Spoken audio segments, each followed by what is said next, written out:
Good evening. Jimmy Cosenza here in Chicago. Hope everybody's doing well. My prayers, my heart goes out to the victims and the families of that horrific helicopter plane crash last night in Washington, D.C., our nation's capital. Let's give a special shout out to all the first responders. I can't even imagine what that rescue mission's like.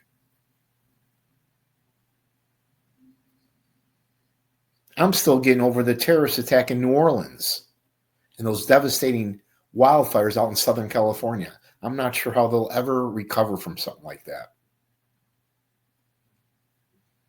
But let's all give a prayer to the victims and a special shout out again to the first responders. Today, though, we're going to take a little detour from the Chicago mob. I want to expose and talk about a corrupt lawyer, ex-public official, and you would not believe what this man has gotten away with for years.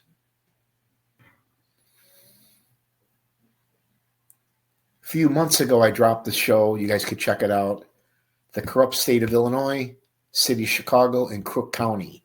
And I expose and I go after a lot of the surrounding suburbs of Chicago and how corrupt they were, from the mayor to the board of directors down to the police. Towns like Summit, Willow Springs, Bridgeview, Dalton, Harvey, Cicero, Oak Park, Melrose Park, Rosemont, Stone Park. I mean, the list goes on and on and on. I think we had the most corrupt the most corrupt officials that got convicted anywhere in the country. You could fact check that. I'll give you an example. I went to the Betty Lauren Maltese trial. Betty, a mob guy, and his son stole $12 million from the town of Cicero. Check out that YouTube story. Or you got the infamous corrupt town of Melrose Park, right? There's Joey Aiuppa, boss of the Chicago outfit, was from Melrose Park, and there's Joey going after the reporter. Now, Joey had to be probably in his 70s. I think this was during the strawman case, and you could see as a 70-year-old man what a tough son of a bitch he was. There he is actually going after a reporter. No bodyguards, no cops, or anybody around him. That's one tough son of a bitch there. But let's get into it. Before I get into it, I want to talk about, I got to promote my book, my girl Mary's book. Mary grew up in the Grand Avenue neighborhood. This is her very first book. Everybody, please go to Amazon and check it out. It's an easy read, just under 200 pages. Lovers, Liars, and Clowns, Tales from the Patch. It's a female's perspective of teenage girl's story of what it was like, her interactions with Joey the Clown Lombardo, Chicago outfit burglar Frankie Collada, and even Bozo the Clown. Check it out. You can buy it on Amazon. And let's get into it. We're going to talk about Bellwood, right? Bellwood is a southwest suburb of Chicago, or maybe just a western suburb of Chicago, neighboring Melrose Park. We are going to talk about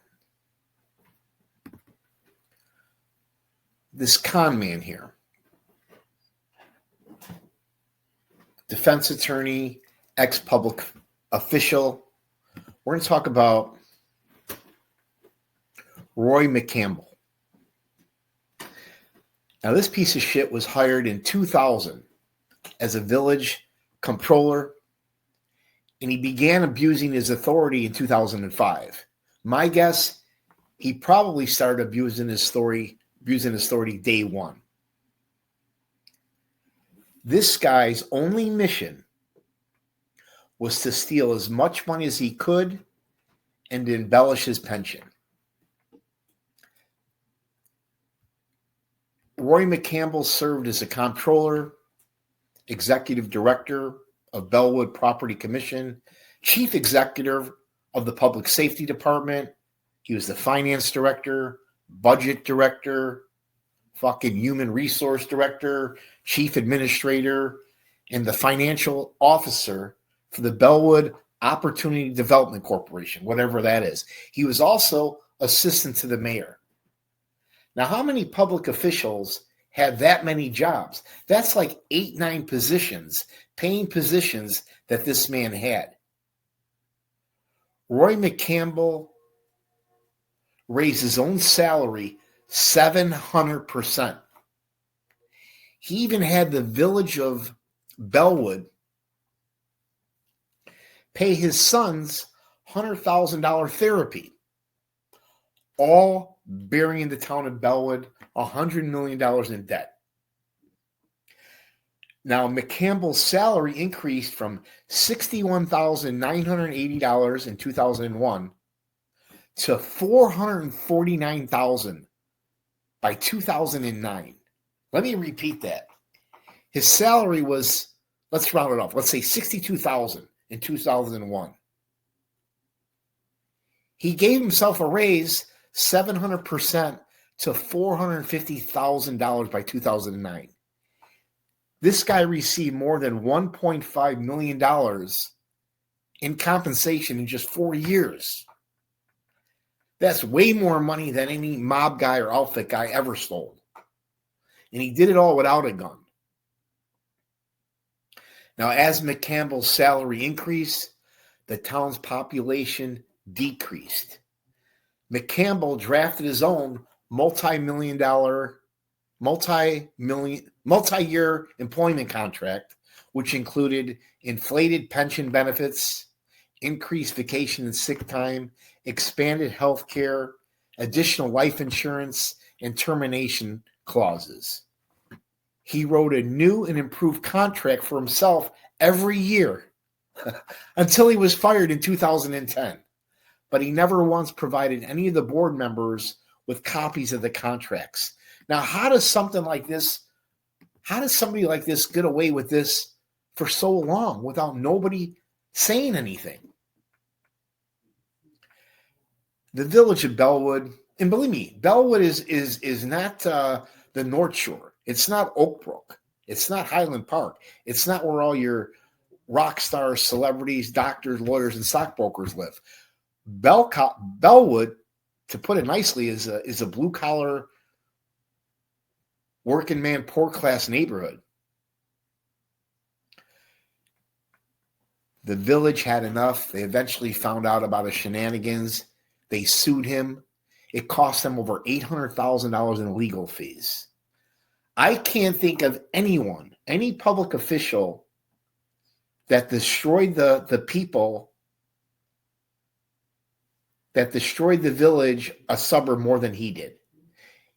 In the lawsuit filed by Bellwood, the village claims that McCampbell paid a payroll clerk, probably one of his girlfriends, unearned overtime hours. Her title was Human Resources Director. Her salary should have been $35,000 to $45,000 a year. He was paying her $100,000 to $150,000 a year. This man alone, one man, raped the village of Bellwood. The village also claimed in their lawsuit that McCampbell, he destroyed the town's credit so bad it wasn't even able to get credit to lease a truck to plow the streets. They had to borrow one from their neighboring town in Melrose Park. That's how broke and in debt McCampbell left that town. I mean, it gets better. In a failed redevelopment project involving a brand new Walmart store, a new metro station, it landed the village $100 million in debt. $100 million. Think about that.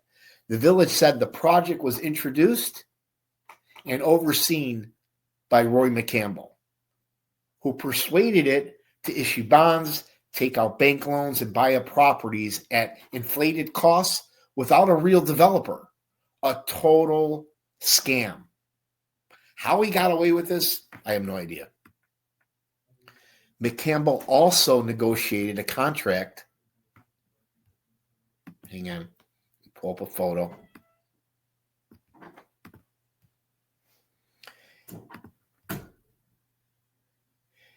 He also negotiated a contract with Red Speed to have red light cameras installed throughout the village without even disclosing it. Without even disclosing some of the alleged financial interests in the company. The cameras failed to capture images relating to crimes, car accidents, robberies, drug dealing, and other incidents that it was intended to capture. It captured none of that. But what the cameras did do deliberately, they generated lots of revenue for McCampbell and his friends. He was even bragging to one of his buddies how the placement of the cameras is key. Certain intersections create more revenues than others.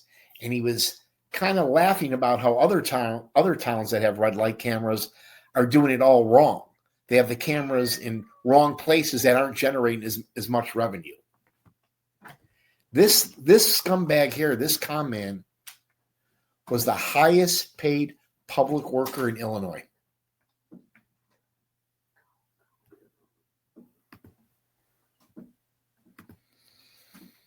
Let's get another photo of him. I mean, look at him. You could tell just by taking a look at him.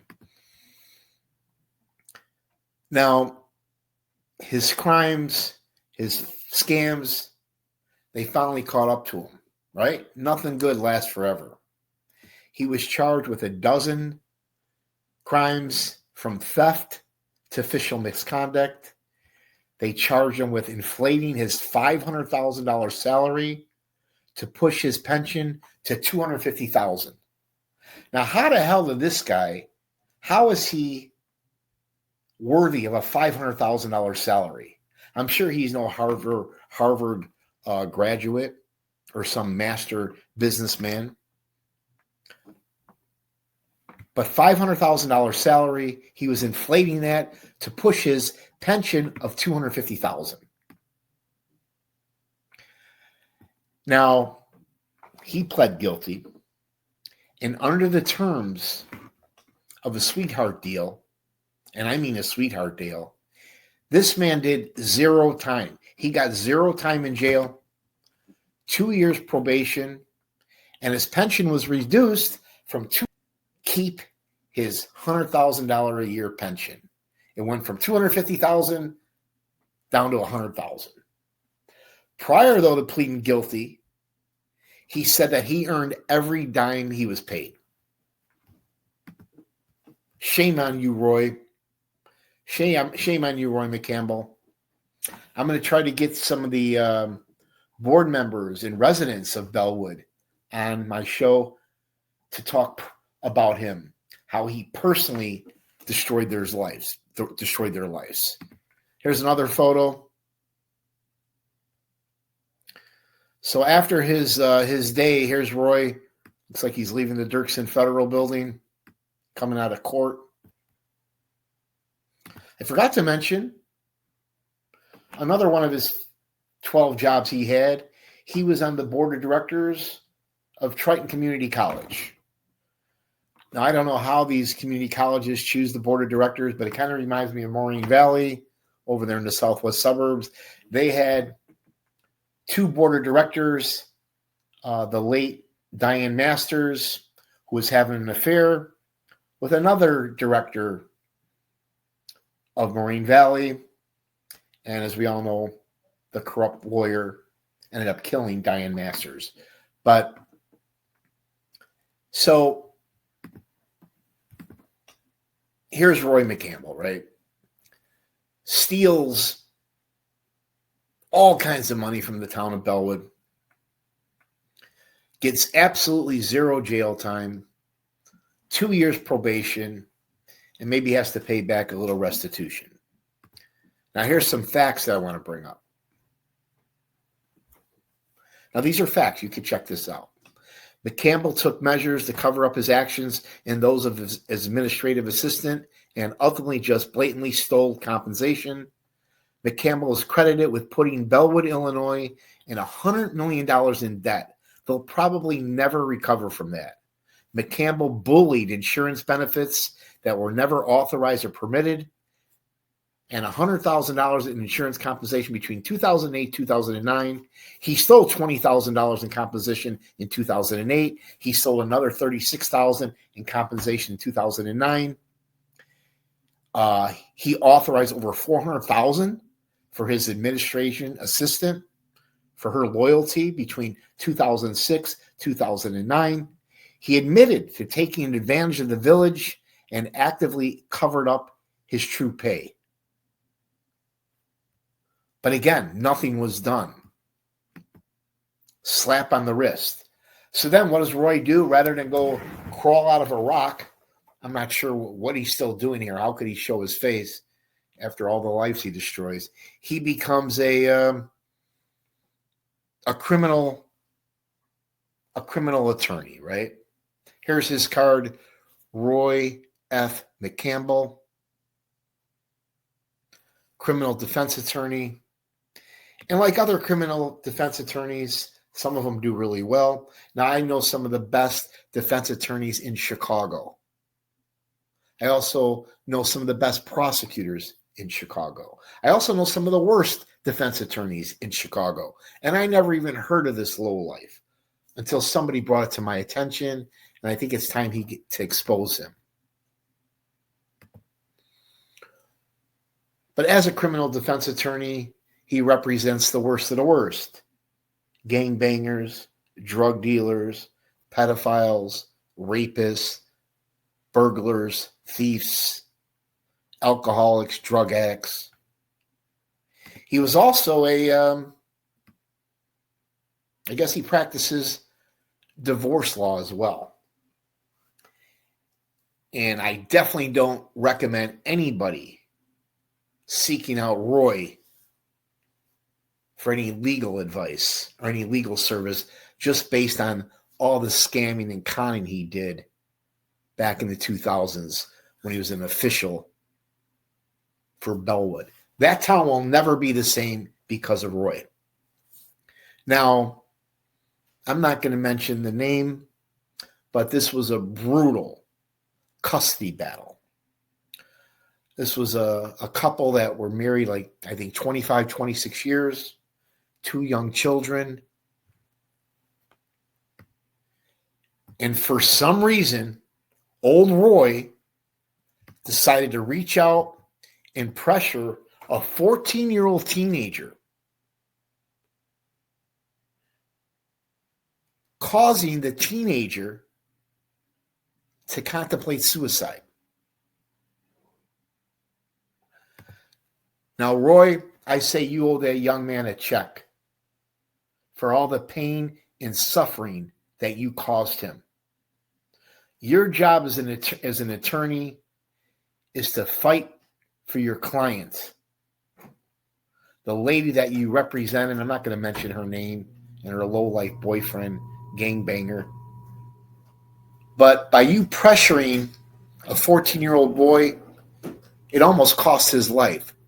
So I challenge you to either come on my show and explain yourself and answer to the people and write this boy a check. You know who I'm talking about, Roy.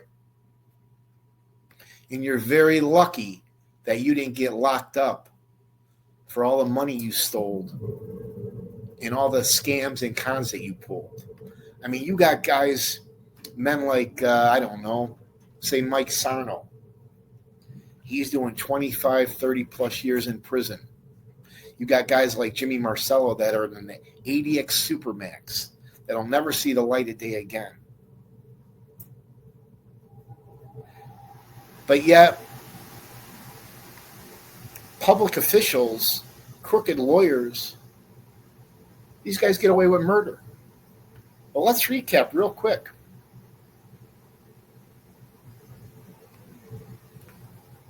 Roy McCampbell, public official, lawyer, Bellwood.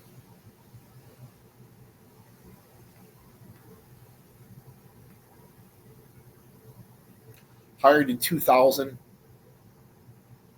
started abusing his power in 2005. The guy had 12, 13 jobs. His original salary was bumped up from $61,000 to $450,000. That's 700% pay increase. Pulled off all kinds of scams. Took care of his secretary, his personal assistant. Her salary was $30,000, $40,000. He started giving $100,000, $150,000. Had all kinds of sweetheart contracts going on.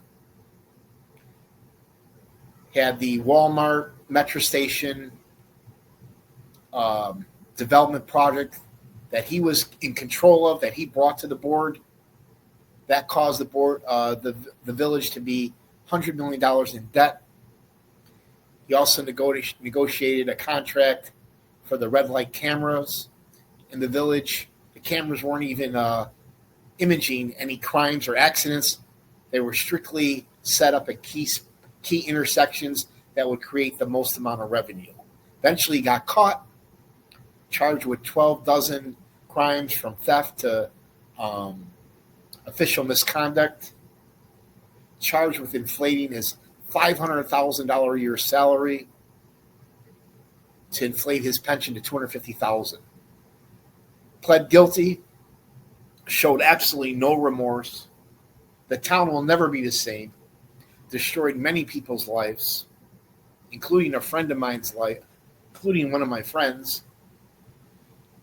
And under the term he got in his sweetheart deal, got absolutely zero jail time.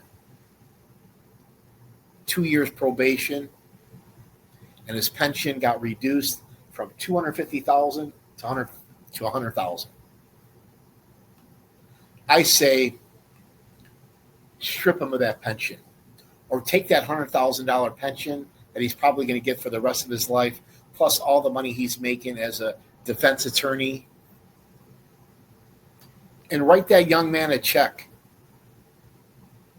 The 14-year-old that you reached out to during a custody battle, causing the kid to contemplate suicide. But that's it. That's just a short story I wanted to share with you guys. Corrupt ex-public official Roy McCampbell, defense attorney. Be very careful. If you choose him to be your lawyer, you may regret it. Let me know what you guys think.